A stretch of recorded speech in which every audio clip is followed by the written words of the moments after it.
ini saya akan sampaikan, ya mungkin bukan khotbah secara khotbah ya, tetapi saya lebih mau mengajar Bapak Ibu Saudara karena mungkin ada juga yang belum ikut kom. Siapa yang belum ikut kom atau sudah ikut tapi lupa ya.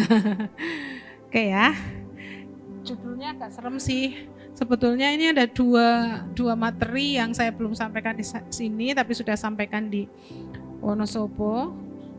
Malah yang pertama itu judulnya perkataan maut. Waduh, tapi saya dipilihkan bahwa ini rampaslah mereka dari api. Wah, serem ya saudara. Nah, tapi yang penting, tahukah kita, apakah kita menyadari bahwa waktu-waktu ini adalah waktu yang terakhir? Siapa yang setuju? Jadi kita tinggal di zaman akhir yang terakhir. Kita akan lihat peta zamannya ya, mungkin mengingatkan kembali. Nah, peta zaman yang pertama ini kalau dikatakan di firman Tuhan 1 hari itu 1000 tahun. Nah, kita ini ada di mana Bapak Ibu? Kalau penciptaan itu 7 hari. Nah, kalau 1000 tahun itu sama 1 hari, kita lihat kisah. Jadi Alkitab itu komplit ya, dari awal penciptaan dunia sampai akhir dunia. Dari Adam sampai Nuh itu 1000 tahun. Dari Nuh sampai Abraham itu 1000 tahun, dari Abraham sampai Musa itu 1000 tahun, dari Musa sampai Tuhan Yesus itu 1000 tahun, dan dari Yesus sampai kita sekarang itu 2000 tahun. Jadi sudah berapa saudara? 6.000. Kita memasuki masa 1000 tahun yang terakhir ini ya, dan disebut adalah akhir zaman. Ya, next lagi gambarnya. Nah, kita ini ada di sini nih. Masa pre-tribulation, masa sebelum kesusahan. Tapi ini baru awal. Waktu itu kan Yesus lagi kongko-kongko nih sama muridnya. Terus muridnya nanya, Tuhan, kapan sih waktu-waktu yang terakhir, tanda kesudahan zaman? Terus Tuhan Yesus, nanti ada penyesatan, perang, wabah, kelaparan, gempa bumi, penganiayaan, kedurhakaan, kasih yang dingin. Nah ini kalau kita bilang loh dari dulu juga ada, benar enggak saudara? Dari dulu juga ada, tetapi kan kita lihat dan acuannya adalah Israel, bangsa pilihan Tuhan, dan terlebih ini semakin meningkat. Kalau Pak Niko kemarin bilang biasanya 1 bulan 2 bulan itu Pak Niko itu nyampain tentang awal-awal. Biasa kita kalau lihat kan awal tahun tuh banyak bencana ya, tetapi kok sampai 3 bulan ini bahkan kok banyak banget bencananya, luar biasa, banjir dan sebagainya. Dan tapi Tuhan bilang ini tuh baru awal. Nah ini awal, kita sebetulnya awal masa susah, kita tuh masuk dalam penggenapan firman, hidup di masa-masa yang sukar, karena 90% ya firman Tuhan itu digenapi, tinggal Yesus datang. Itu aja sih sebetulnya, dan kita bersyukur karena tinggal di masa-masa yang sukar, karena berarti firman Tuhan digenapi. Tetapi Tuhan janji kita akan hidup di masa anugerah, dan anugerahnya itu singkat ya sudah. Nah, karena semakin intens, semakin menderita hal-hal yang semakin sukar, masa kesukaran, bahkan kasih yang dingin, ini akan memunculkan supaya antikris sebagai jawaban bagi dunia ini. Antikris ini sudah ada belum saudara?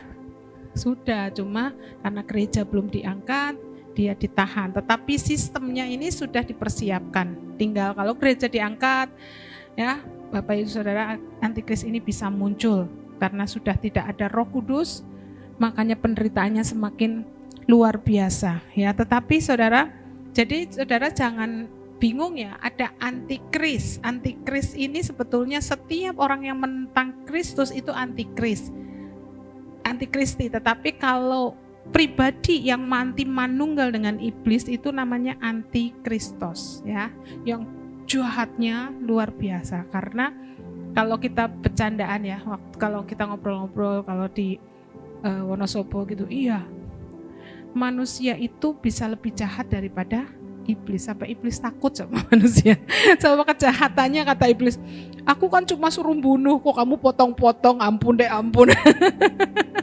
Masukin bagasi lagi. Loh, dalam aturan roh ya, dunia roh. Ronald jangan ketawa, bener nih kalau dalam aturan roh, dalam Yudas itu malaikat aja nggak berani menghujat di Yudas itu digeserkan, nggak berani karena belum waktunya gitu. Nah tapi kalau manusia bisa menghujat Allah, manusia itu waduh luar biasa. Jadi makanya udah jahat dimasukin sama iblis, lebih jahat lagi ya. Jadi kenapa dia memakai manusia? Karena manusia bisa lebih jahat daripada setan ya, iblis. Itu yang terjadi. Ya memang kita lihat iblis jahat, tetapi kenapa nggak iblis aja yang jadi antikris? Enggak, dia manunggal dengan antikris ya. Iblis manunggal dengan antikris sehingga kejahatan yang akan diciptakan itu belum pernah terjadi di dunia ini ya. Oke, langsung. Nah, dari sini kalau kita pengajaran GBI, kita itu diangkat sebelum masa aniaya atau masa antikris ya, rapture. Siapa yang mau diangkat sebelum masa penganiayaan? Oleh karena itu kesempatannya cuma satu kali ini, sungguh-sungguh lah. Kalau sudah pada hilang, kita tertinggal, kita nangis dan tidak mungkin akan dijawab, kita harus melewati. Bahkan ada yang saya bilang ada yang sampai latihan lari saudara, karena satu, ketika antikris pengangkatan, mungkin kalau ada yang tertinggal, satu, yang pertama harus buang HP. Nah, makanya sebetulnya HP canggih-canggih ini ngeri ya. Yang kedua harus lari ke gunung-gunung, jadi larinya itu harus pinter ya saudara. Nah tapi saudara, nah ini ya rapture, Yesus masih datang di awan-awan, belum menginjakkan kaki. Oke, langsung next. Nah, lalu terjadilah pemerintahan antikris, karena Tuhan tadi kan kasih menjadi semakin dingin, yang jahat semakin jahat, gempa bumi segala macam, lalu diciptakanlah masa damai, kan perang. Kita juga udah lihat ya, masa-masa damai akan dicipta ya, diciptakan saudara. Dan ini nanti ada satu pemerintahan, satu mata uang ya, satu agama ya. Lalu setelah 3,5 tahun masa damai, baru masa kesusahan besar. Nah ini adalah masa di mana orang tidak bisa berjual beli kecuali pakai tanda 666. Mungkin masa damai juga udah dikasih dimulai ya. Di sini adalah masa di mana martir ditentukan jumlahnya ya Bapak Ibu. Oleh karena itu ketika jumlahnya sudah cukup, kata Wahyu, lalu terjadilah second coming. Yesus datang ke dunia menjejakkan kaki di Bukit Zaitun bersama orang-orang kudusnya. Lalu terjadilah perang Harmagedon. Nah, yang menang siapa? Kalau lakonnya siapa? Sebetulnya luar biasa ini. Antikris dikalahkan. Lalu iblis dipenjara di jurang maut. Selama berapa? 1000 tahun. Jadi kalau sekarang ada orang kalau ngusir setan, tak lempar kamu pergi ke jurang maut, belum waktunya ya. Ada yang kalau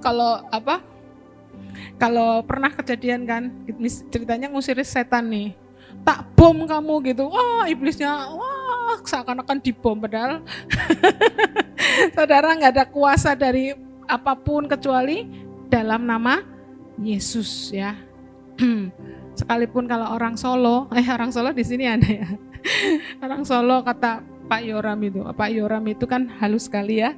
Meskipun dia kalau ngusir setan gini, ayo keluar. Saudara kalau ada otoritasnya keluar nggak? Keluar, orang yang intim loh ya. Tapi siapa kalau yang nggak punya otoritas dari Tuhan, sekalipun teriak-teriak dibom apa segala ya, iblisnya cuma pecengesan ya. Seakan-akan sih keluar padahal cuma action. Nah saudara, lalu setelah 1000 tahun damai, nanti iblis akan dilepaskan untuk sedikit waktu. Nah, ini nanti ada pelajaran 1000 damai kali ya, 1000 tahun damai itu siapa aja yang di situ ya. Lalu untuk menguji orang-orang sehingga diizinkan, ini kok gong magok ya, gok magok. Selalu di sana kemarin nggak kelihatan, ayo bawa mana bawa gok magok ya. Lalu peperangan terakhir, kira-kira siapa yang menang? Yesus lah gitu ya, Yesus menang. Semua antikris dan iblis, nabi-nabi palsu dilempar ke lautan api.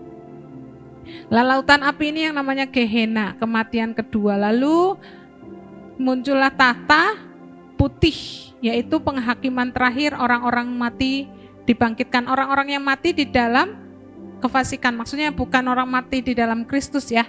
Penghakiman terakhir, lalu semua laut, kerajaan maut menyerahkan, lalu dihakimi. Dihakiminya pertama itu mereka dihakimi juga dengan kitab-kitab mereka loh. Jadi kalau dihakimi, orang bilang iya dihakimi sama kitab-kitab mereka sanggup nggak itu ngelakuin kitab-kitab mereka. Tapi setelah itu baru dihakimi ketika namanya ada nggak di buku kehidupan. Dan buku kehidupan hanya dapat ditulis oleh setiap mereka yang percaya, mengakui anak domba, penebusan anak domba. Nah, lalu setelah itu bumi ini hilang, lalu terjadilah apa? Bumi baru dan langit baru. Ya, dan disinilah Yesus memerintah. Kalau Yesus memerintah 1000 tahun, disinilah Allah Bapa yang menjadi terang bagi dunia ini. Makanya kalau sekarang ada film-film kan semua ciptakan bunker-bunker yang membayangkan bahwa nanti ini dunia memang musnah, dan sebetulnya yang kejadian di film-film itu benar. Kalau kita tahu sekarang disiapkan alien gitu, itu kan buat nipu. Nanti kalau orang Kristen diangkat, wah diangkat alien beneran. Nah, tapi setelah itu juga diciptakan film-film untuk membayangkan bahwa dunia ini akan musnah. Ya, mungkin oleh bom nuklir lah segala, ada yang bunker-bunker yang diciptakan untuk berapa puluh tahun untuk mereka dapat bertahan, sehingga akhirnya sepertinya masuk ke dalam 1000 tahun damai. Oke? Nah, next. Ada lagi? Nah, ini waktu second coming ini ya, Yesus datang di awan-awan, rapture, orang Kristen yang mati dibangkitkan. Yang mati di dalam Kristus dibangkitkan, lalu orang Kristen yang sungguh-sungguh diubah dalam sekejap mata menjadi tubuh kemuliaan, dan kita menyongsong Yesus di awan. Lalu di sana ada pengadilan Kristus, di mana kita akan bukan diadili tapi diberikan mahkota. Ingat ada mahkota berapa yang disediakan bagi kita? Ada 6 mahkota ya. Tinggal pilih saudara mau pakai 6-6-nya. Saudara kan ada bilang kalau ke surga nanti jangan gundul gitu ya, harus pakai mahkota. Tetapi sebetulnya mahkota yang akan kita terima akan kita berikan kepada siapa?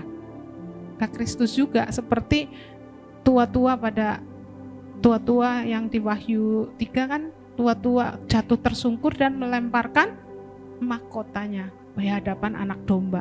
Sebetulnya supaya kita sungguh-sungguh dapat memberikan segala kemuliaan itu kepada Allah, bukannya mau pamer-pamer nih aku punya mahkota 6. Kalau pengertian saya seperti itu ya, supaya kita sungguh-sungguh dapat memberikan kemuliaan kepada Kristus. Kita bawa apa waktu meninggal atau waktu kita nanti di pengadilan Kristus?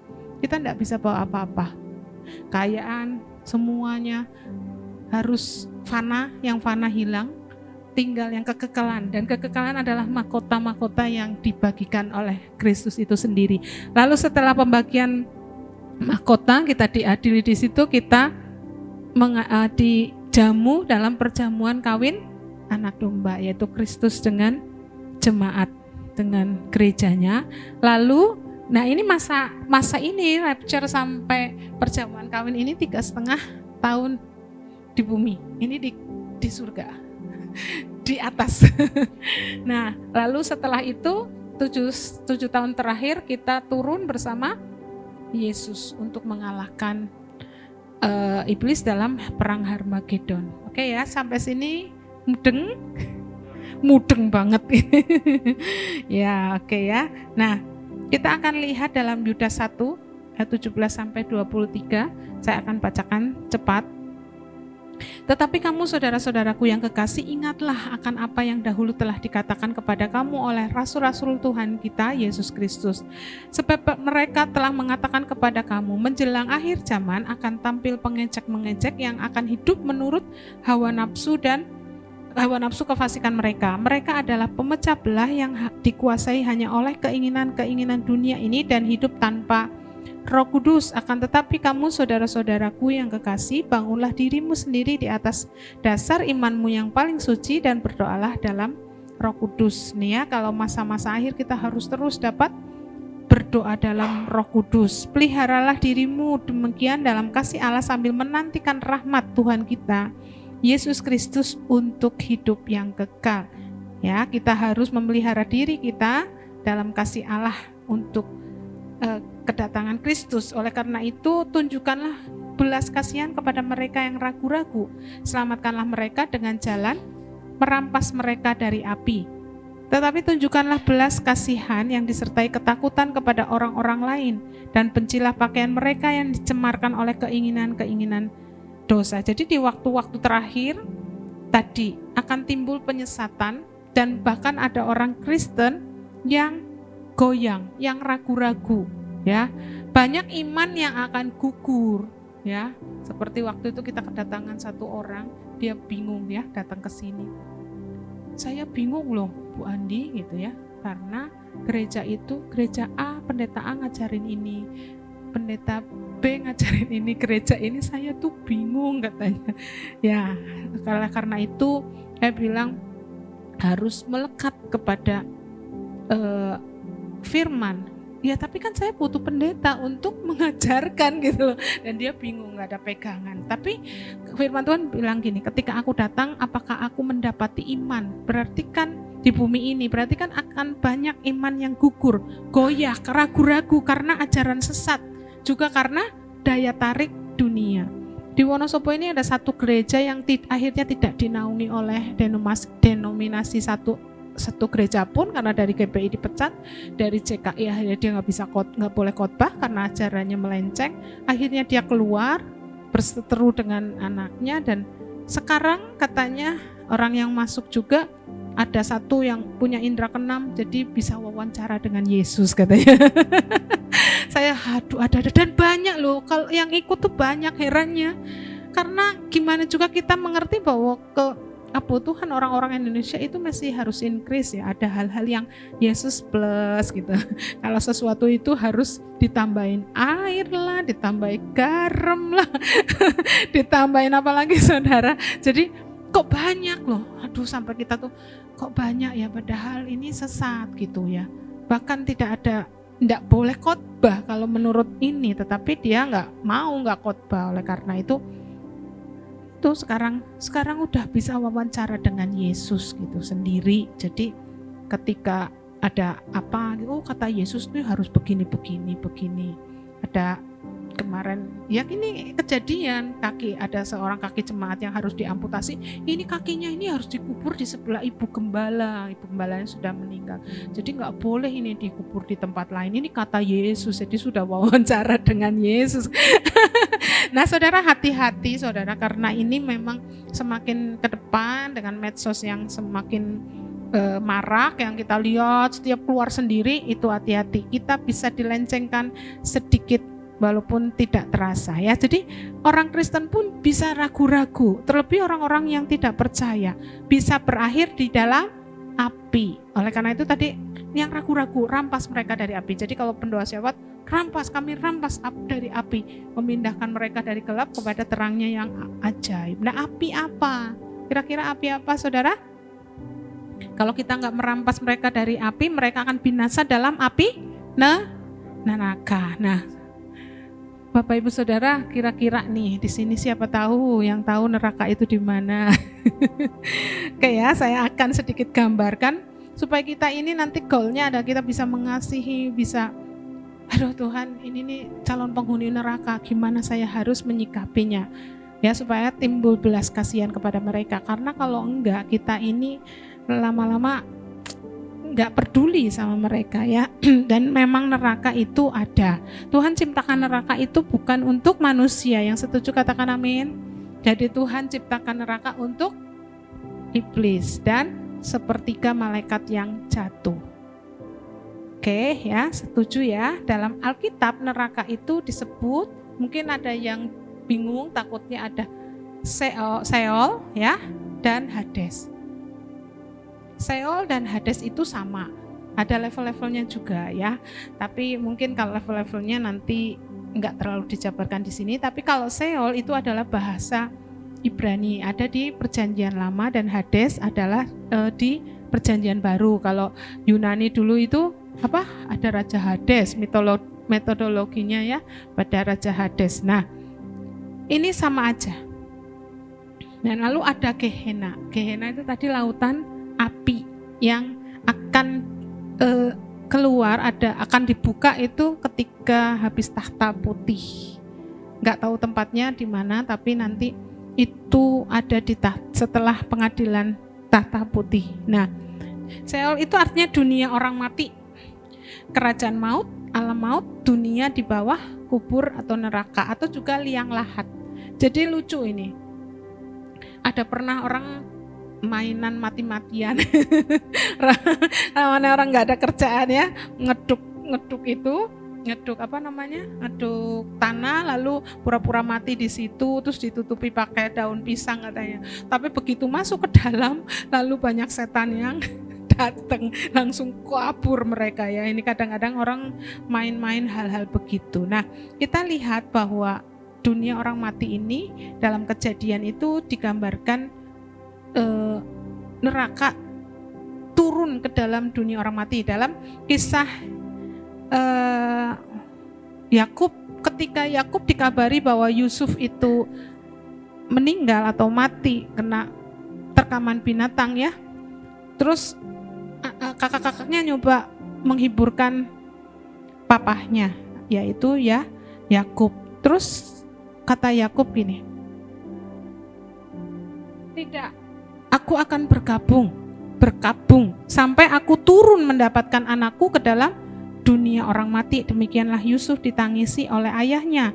Demikian juga ketika Benyamin akan dibawa untuk ke Mesir untuk sebagai jaminan, ya, Yakub pun bilang, jika anak ini kamu ambil pula daripadaku dan ia ditimpa kecelakaan, maka tentulah kamu akan menyebabkan aku yang ubanan ini turun ke dunia orang mati karena nasib celaka. Jadi Yakub, Yusuf kalau mati turun ke dunia orang mati, yaitu Seol, ya. Ini kejadian sebelum Yesus bangkit. Sebelum Yesus bangkit, orang yang mati, ya, orang-orang benar itu tidur dalam penantian. Jadi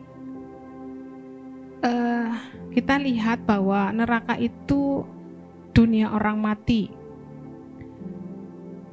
Dalam Bilangan 16 ayat 30 dikatakan bahwa jika Tuhan akan menjadikan sesuatu yang belum pernah terjadi dan tanah mengangakan mulutnya dan melalaan mereka beserta segala kepunyaan mereka sehingga mereka hidup-hidup turun ke dunia orang mati, maka kamu akan tahu bahwa orang-orang ini telah menista Tuhan.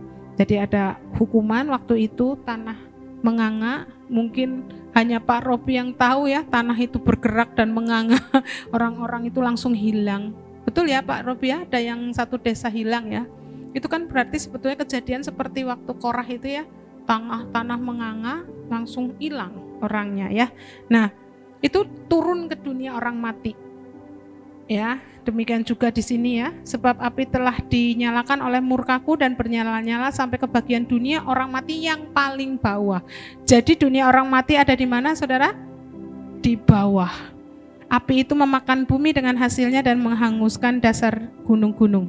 Jadi dunia orang mati ada di bawah bumi, paling bawah. Seol ada di tempat yang paling bawah. Bagaimana keadaan dunia orang mati? Tali-tali dunia orang mati telah membelit aku, perangkap-perangkap maut terpasang di depanku. Ya, jadi dunia orang mati itu punya perangkap dan ada tali-tali yang membelit. Ini adalah roh kematian. Jadi dalam Amsal 27 ayat 20a dikatakan bahwa dunia orang mati dan kebinasaannya tidak akan puas. Jadi mereka itu menarik orang-orang untuk masuk. Tetapi kita ini orang-orang yang belum percaya kepada Kristus. Jadi kenapa dunia ini banyak kekacauan? Kalau Bapak Ibu perhatikan, kalau ada musim-musim bis masuk jurang. Nah, hari ini bis masuk jurang. Bis Akas, besok bis Sinar. Besok bis apa? Pokoknya dalam beberapa waktu dia akan ambil bis-bis masuk jurang. Kalau pesawat dalam beberapa waktu terus akan ambil pesawat kecelakaan. Apabila ada apa, saudara, sering kan kebakaran. Jadi dunia orang mati itu akan terus narik karena tidak akan pernah puas, saudara. Sebanyak mungkin membawa orang untuk mati. Tapi orang Kristen punya hidup di dunia ini sehingga roh kematian tidak bisa menarik kita. Setuju? Amin. Kita ada dalam rencana Tuhan. Jadi kalau saudara jangan bingung ya, kalau misalnya ada kecelakaan, teruslah ada orang Kristen juga di situ. Ya memang orang Kristen atau orang percaya memang waktunya di situ, tetapi bukan orang ini ada di dalam kutuk atau apa ya, loh kenapa nggak dilindungi gitu ya. Nah, di dalam roh di dalam alam roh ini orang dunia itu seperti zombie. Makanya kan ada gambaran-gambaran zombie ya. Jadi orang yang hidup di dunia ini yang tidak percaya kepada Kristus, mereka hidup tetapi sesungguhnya mati karena tidak terhubung dengan Allah sumber kehidupan.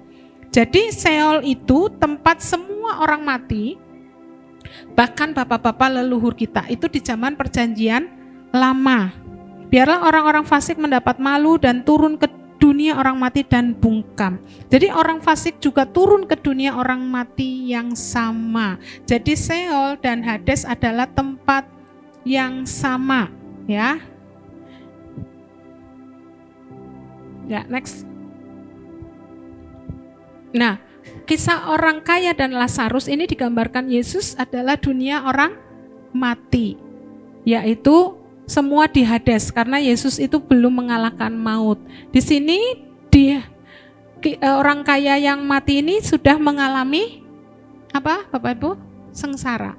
Sengsaranya itu bahkan cuma minta Bapak Abraham, kalau dibilang Bapak Abraham bilangin loh si Lazarus ini suruh celupin tangan ke air, padahal kalau celupin tangan ke air diangkat ya airnya enggak ada ya, untuk membasahi lidahku supaya enggak, mintanya sangat-sangat minim.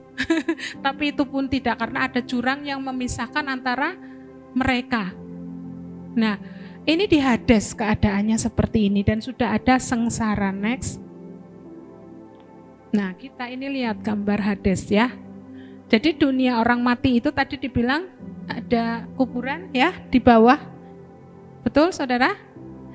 Tubuhnya dikuburkan dan jiwanya, rohnya itu masuk ke dalam Hades. Ini disebut neraka atau Seol atau Hades. Dan di sini ada dua. Jadi di Hades itu ada dua tempat kompartemen ya. Yang satu adalah orang-orang benar. Kalau dulu tuh belum dikatakan bahwa ini orang percaya atau belum, tapi orang-orang benar, dan dikatakan bahwa itu adalah pangkuan Abraham. Jadi bukan Abraham jok mangkuin semua ya. Tapi satu tempat ya yang disebut pangkuan Abraham, dari Abraham. Di situ terdapat jurang yang memisahkan ya. Di sini yang di bawah itu tadi orang kaya, yang atas itu Lazarus. Ini ada jurang yang memisahkan. Nah, neraka itu ada di pusat bumi. Next. Nah, neraka ada di pusat bumi. Pusat bumi itu lava. Siapa yang pernah deket-deket lava? Lava itu ada kue namanya kue lava ya, meleleh gitu ya. Nah, panas bumi sangat panas secara kasat mata, tapi di alam roh itu neraka. Ya saudara, kalau ini ngomong berarti bukan mana nanti ngeduki lava gitu ya, mana nggak ada orangnya ya, tapi di alam roh. Seperti kalau kita lihat bahwa Yesus naik ke surga, ya, dilihat oleh murid-muridnya, terus ngilang, kira-kira kemana?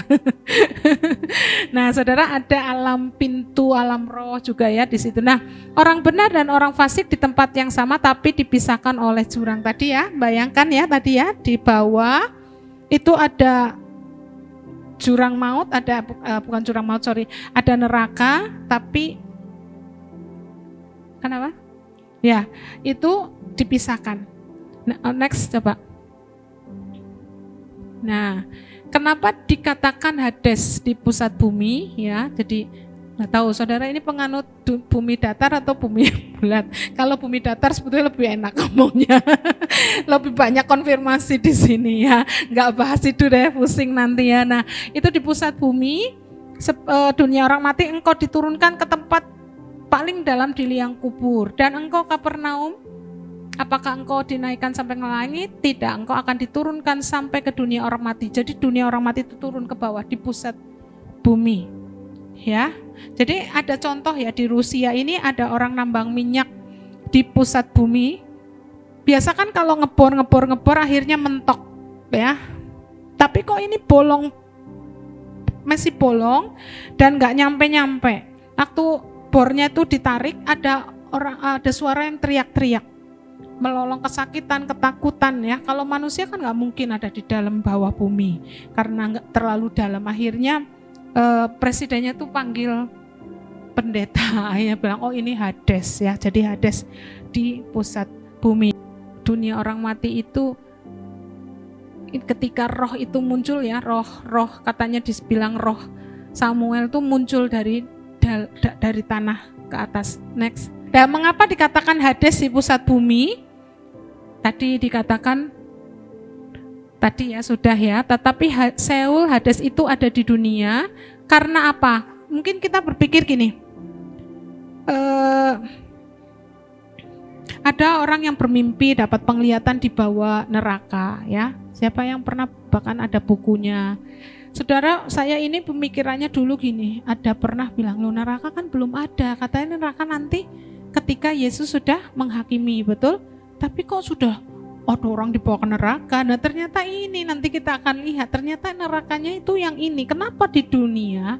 Karena 1 Yohanes 5 ayat 19 kita tahu bahwa kita berasal dari Allah dan seluruh dunia berada di bawah kuasa si jahat. Ternyata ini bumi ini otorisasinya itu masih si jahat, termasuk neraka. Oleh karena itu neraka masih dalam kuasa si jahat. Tetapi karena orang-orang benar itu dipisahkan, mereka enggak kesentuh, mereka ada di dalam perlindungan Tuhan ya.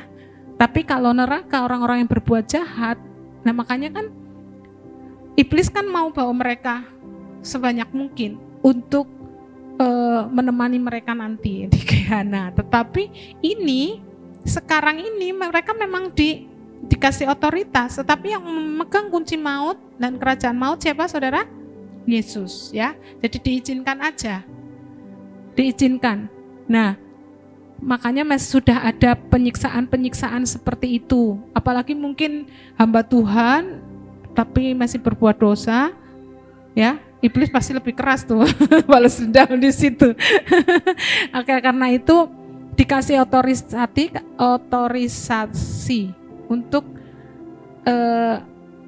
berkuasa di neraka. Oleh karena itu kalau mitologi Yunani dikatakan Raja Hades ya. Padahal sama aja sih itu si iblis ya. Nah, oke, ini next satu lagi. Nah ini ya, apinya tidak pernah mati. Kerajaan maut ada di mana? Di pusat bumi. Hades disebut kerajaan maut, alam maut. Ini ada gerbang neraka di Turkmenistan. Ada ya saudara, kamu mau lihat ya, itu apinya nggak pernah mati. Jadi Hades adalah tempat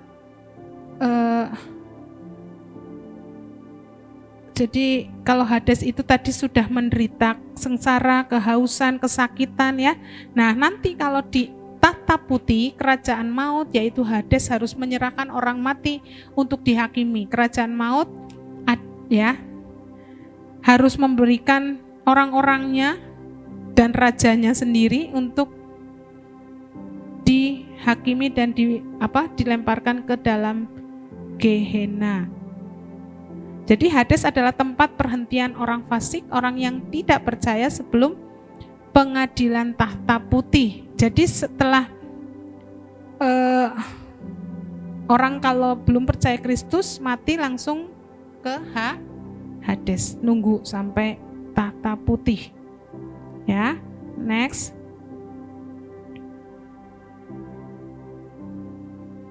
Nah, daerah di mana tidak ada doa, kerajaan maut itu akan naik ke muka bumi dan kerajaan iblis akan meluas.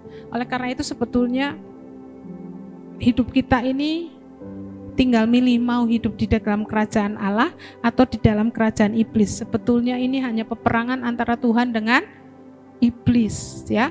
Kalau kerajaan Allah meluas, maka kekuasaan iblis, kerajaan iblis akan mundur dengan doa-doa kita. Tetapi kalau doa-doa itu tidak ada di satu daerah tertentu, kejahatan itu semakin luas.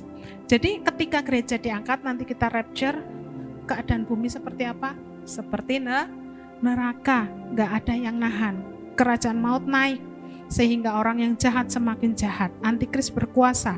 Kejahatan yang belum pernah terjadi. Dulu ada pendoa di Wonosobo. Kejahatan yang belum pernah terjadi di dunia ini apa, saudara?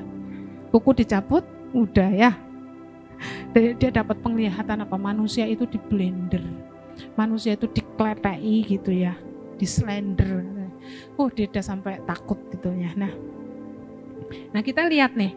Sebelum Yesus bangkit mengalahkan maut, itu apa, saudara tadi? Seol dan Hades. Orang benar sama orang fasik dijadikan satu, tetapi ada jurang yang memisahkan. Lalu setelah Yesus bangkit, kalau setiap orang percaya ya akan naik ke Firdaus, menunggu dalam penantian, tetapi orang yang tidak percaya masih tetap di Hades. Nah, kita lihat.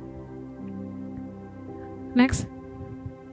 Orang benar dibangkitkan ketika Yesus bangkit dari kematian. Nah, yang dilakukan sesuatu terjadi waktu Yesus bangkit dari kematian. Dan lihatlah tabir bait suci terbelah dua dari atas sampai ke bawah, dan terjadilah gempa bumi dan bukit-bukit batu terbelah.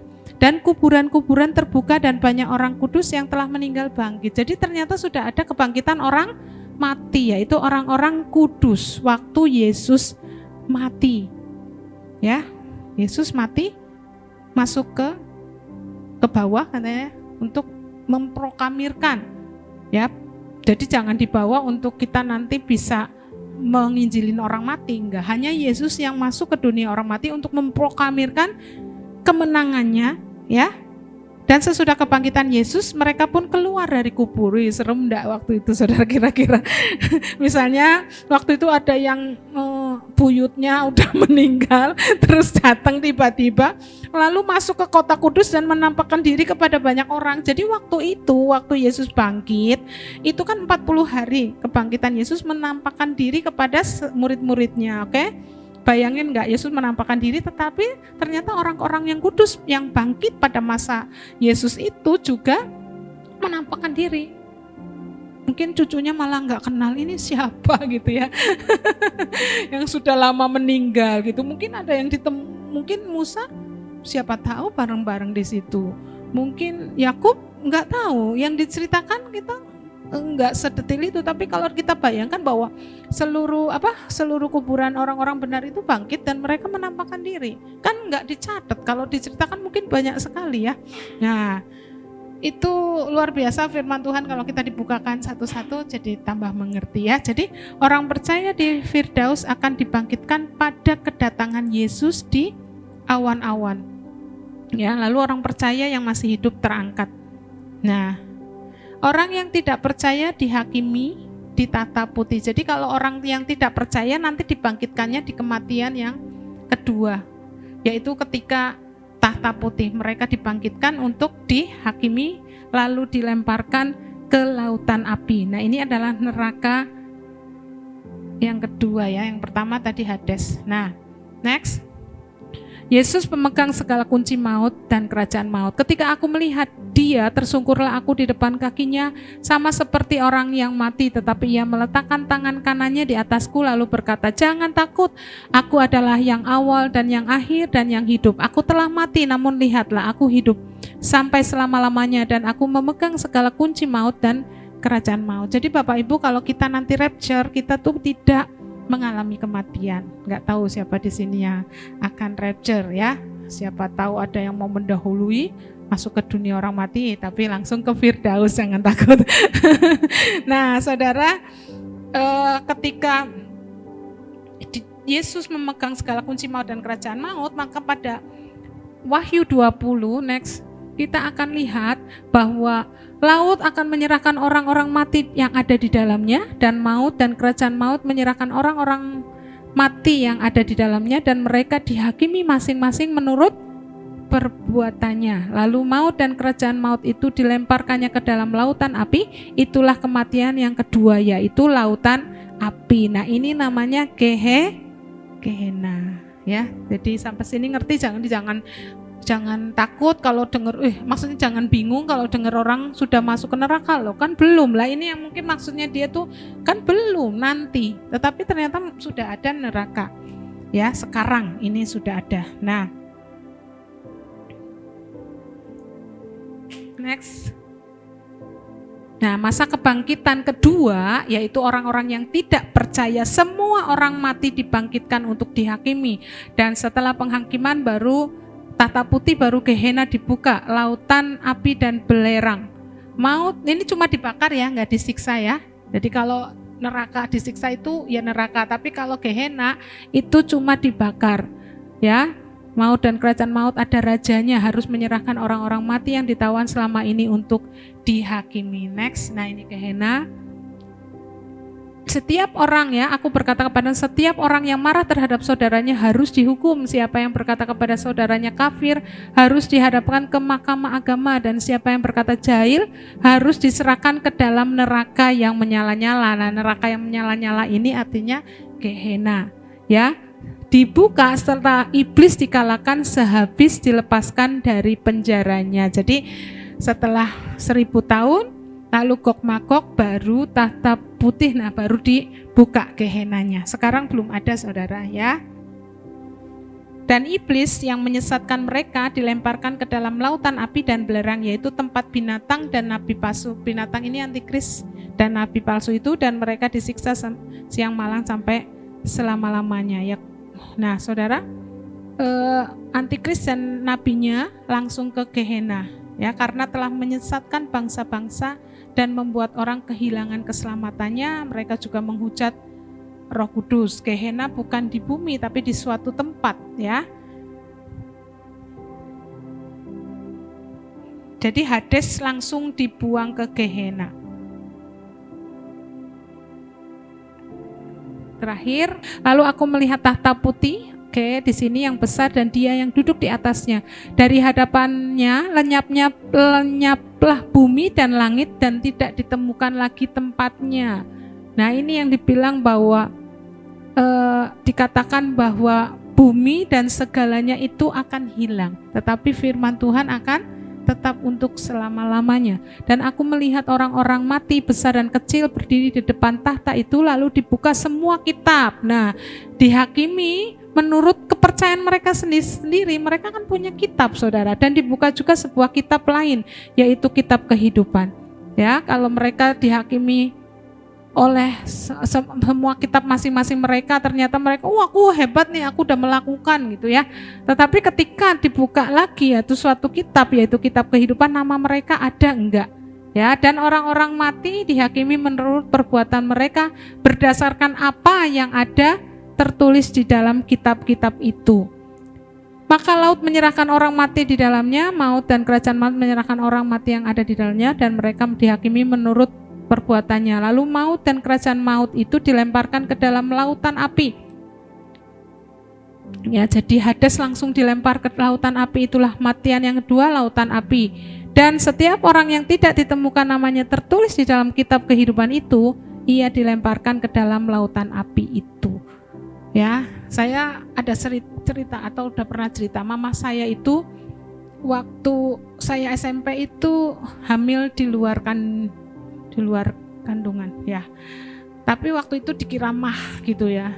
Tapi ternyata indung telurnya udah pecah, lalu puji Tuhan tertolong dan dibawa ke rumah sakit, langsung dioperasi. Dan ketika dioperasi itu mamah tuh